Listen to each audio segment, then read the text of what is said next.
En este video voy a encontrar el mejor juego según cada letra. Por ejemplo, vamos a girar la ruleta y nos salió la F. A ver, muy fácil, el mejor juego que empieza con la F, por impacto en la cultura general y por calidad, claramente es el FIFA 22. ¿Qué? ¿No? Bueno, está bien, el Final Fantasy VI. Aunque el 7 está por ahí, y por qué no el Fallout New Vegas. Pero me voy a quedar con el 6. Ok, pero ¿qué argumento voy a utilizar para encontrar el mejor? Puntajes, impacto, opinión general y claramente lo más importante, mi opinión. Una vez explicado la dinámica del video, empecemos a girar y la primera letra es...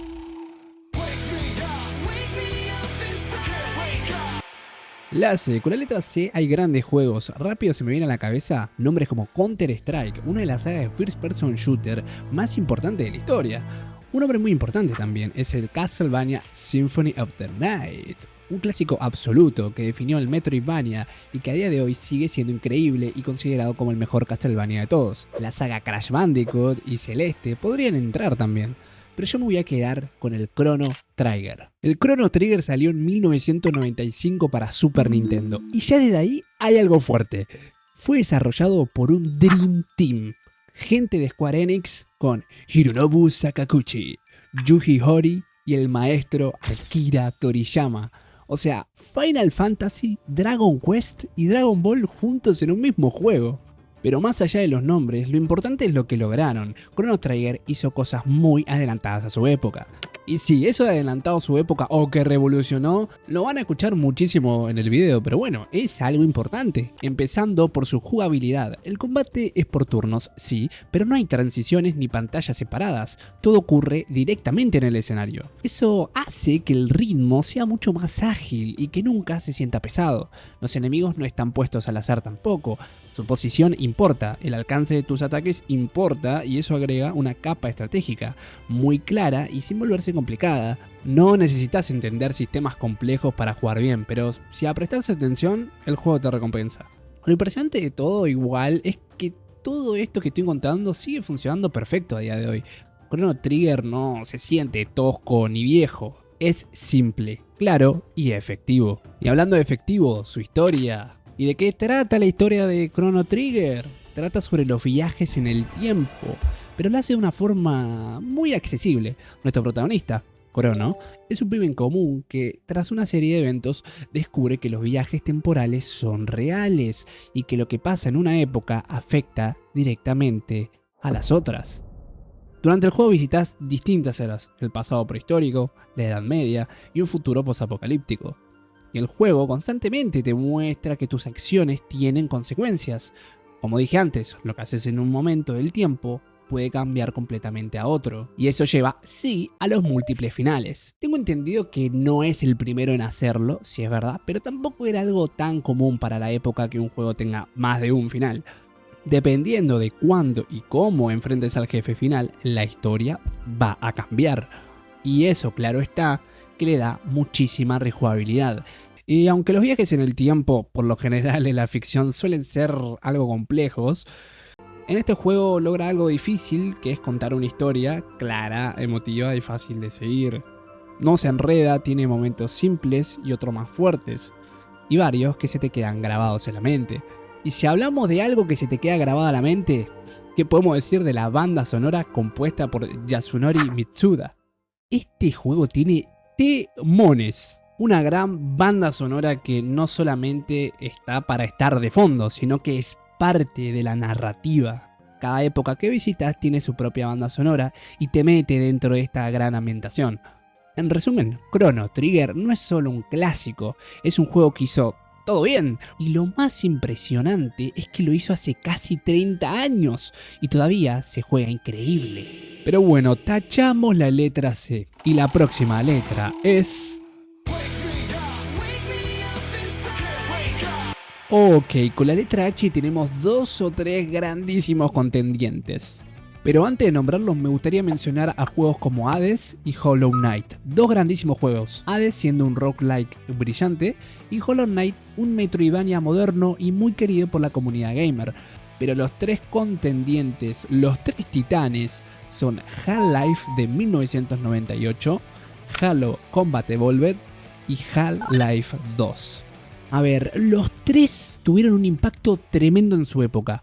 Por un lado está Half-Life, el juego que cambió la forma de contar historias en un shooter. Y además, gracias a este juego, tenemos otras grandes sagas como Counter-Strike. Después está su secuela, Half-Life 2, que tomó todo lo bueno que había hecho en el primer juego y lo llevó a otro nivel.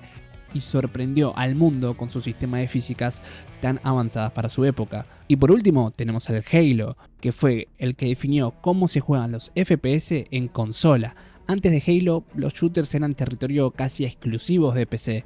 Halo demostró que con un control se podía apuntar bien, moverse cómodo y tener combates intensos. Y ni hablar de lo que impactó a nivel cultural con su personaje principal, Master Chief.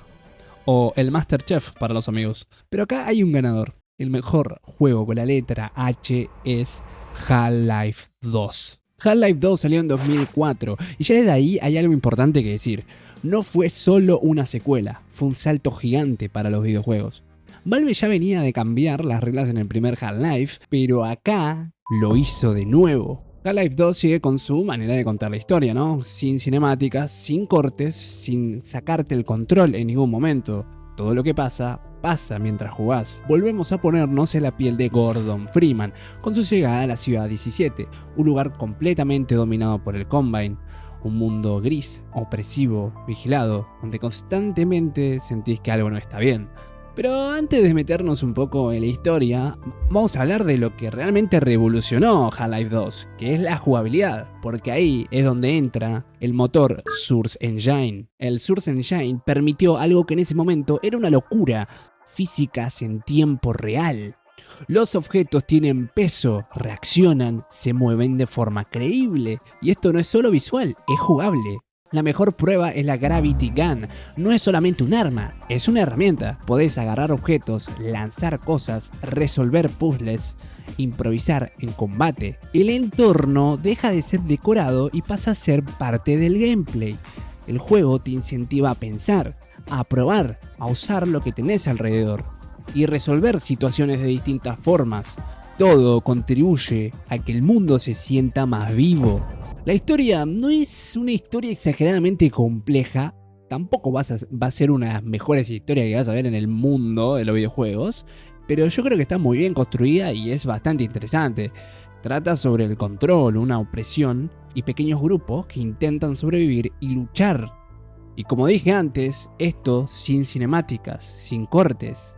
En ningún momento perdés el control, vos lo ves, lo estás viviendo. Es narrativa ambiental pura. Pero podría estar hablando horas de este juego, boludo, lo amo, es increíble este juego. Pero lo vamos a cerrar acá porque todavía quedan bastantes letras. Así que con la letra H, Half-Life 2 se queda como el mejor juego. Giramos la ruleta y la siguiente letra es... Con la Q hay un juego demasiado claro. Uno que se te viene instantáneamente cuando pensás en un juego que empiece con esta letra. Y sí, estoy hablando del Quake. Quake salió en 1996, fue una ruptura total con lo que existía hasta ese momento. ID Software ya venía de revolucionar el género con Doom, pero Quake no quiso repetir la fórmula, quiso ir un paso más allá. Y ese paso fue llevar al First Person Shooter al 3D real. No sprites simulando profundidad, sino entornos completamente tridimensionales. Y se siente al toque que empezás a jugar, el movimiento es distinto, es más libre. Ya no es solo avanzar y disparar, hay verticalidad, saltos precisos, esquivar proyectiles, leer el espacio. El control es más técnico, más exigente, y ahí es donde empieza a formarse lo que después se conocería como Skill-Based Shooters. El arsenal es simple pero icónico, no hay relleno. Cada arma tiene un propósito claro y dominar el juego no pasa por desbloquear cosas, sino por aprender a moverte mejor, a apuntar mejor y tomar decisiones más rápidas. Y lo fundamental de este juego es el movimiento, como dije antes. Quake fue uno de los juegos que más sentó las bases en lo que hoy entendemos como movimiento avanzado en shooters. bunny hopping, control del aire, velocidad, técnicas que nacieron casi como exploits, pero que terminaron definiendo el género competitivo. Esto hizo que Quake no solo fuera un juego, sino una disciplina, algo que se entrena, algo que se domina con práctica, y por eso su multijugador fue tan importante. Quake fue uno de los primeros shooters donde el online y las partidas en red local se volvieron el centro de la experiencia. Mapas diseñados para el enfrentamiento directo, control de recursos y conocimiento del escenario. En resumen, Quake fue el que convirtió el first person shooter en algo técnico, competitivo y profundo. Cualquier juego que juegues a día de hoy que sea shooter competitivo, acordate que se basó en Quake. Antes de Quake era todo campo, muchachos. Y es por eso que con la letra Q se lo ha quedado Quake. Tachamos la Q y vamos a la siguiente letra, que es... Con la letra W tenemos grandes títulos como Warcraft 3 y The Witcher 3. Pero vamos a hacer algo. Yo el The Witcher 3 lo cuento más para la letra T, ¿ok? Ya que es The Witcher. Así que dejando el The Witcher 3 no queda Warcraft 3, que es un gran juego. Pero yo tengo claro qué juego elegir y es ni más ni menos que el World of Warcraft. El WoW salió en 2004 y para entender su impacto hay que pensar en una cosa. Antes del WoW, los juegos online eran bastante nicho, ¿ok? Existían, sí, pero eran complicados, poco accesibles y no estaban pensados para todo el mundo. El WoW cambió eso. Blizzard agarró la idea del juego masivo, o sea, los MMO, y la hizo simple de entender, fácil de jugar y muy atractiva. De repente cualquiera podía crearse su personaje, elegir una raza y meterse en un mundo gigantesco, en donde siempre había algo para hacer. Y ese mundo es clave. Azeroth no es solo un mapa grande, es un lugar lleno de historias, personajes, guerras, traiciones y conflictos. Incluso si no entendías todo el lore, siempre sentías que estabas dentro de algo enorme, que pasaban cosas más allá de tu personaje. La jugabilidad también ayudó muchísimo, misiones claras, progreso constante y recompensas todo el tiempo. Siempre había una razón para jugar un ratito más. Y sin darte cuenta, ese ratito se convertía en horas y podías ver cómo se asomaba el sol por tu ventana. Pero el WoW no se volvió gigante solo por su diseño, sino por lo que generó alrededor. Gente que jugaba con amigos, con desconocidos, clanes, hermandades, rutinas compartidas. Para mucha gente, el World of Warcraft no era solo un juego, era el lugar donde se encontraban todos los días. Eso fue completamente nuevo para la época, era una locura. El impacto fue tan grande que durante los años cualquier MMO que salía era comparado con el WoW. No importaba si era bueno, si era malo, gratis, da igual. Siempre estaba la pregunta en que si podía destronarlo, si era el nuevo WoW Killer. Y la realidad es que ninguno lo logró del todo. World of Warcraft terminó definiendo cómo funcionan los juegos online modernos. Expansiones constantes, eventos, parches, contenido pensado para que el mundo nunca se detenga. Y es por eso que el World of Warcraft me parece el mejor juego con la W. Bueno, y con esta letra terminamos el video de hoy. Nos quedan muchísimas letras todavía, así que ojo. Si les gusta, denle like, suscríbanse y haremos una segunda parte. Gracias por todo y nos vemos en el siguiente video. Hasta mañana. Chau, chau, chau, chau.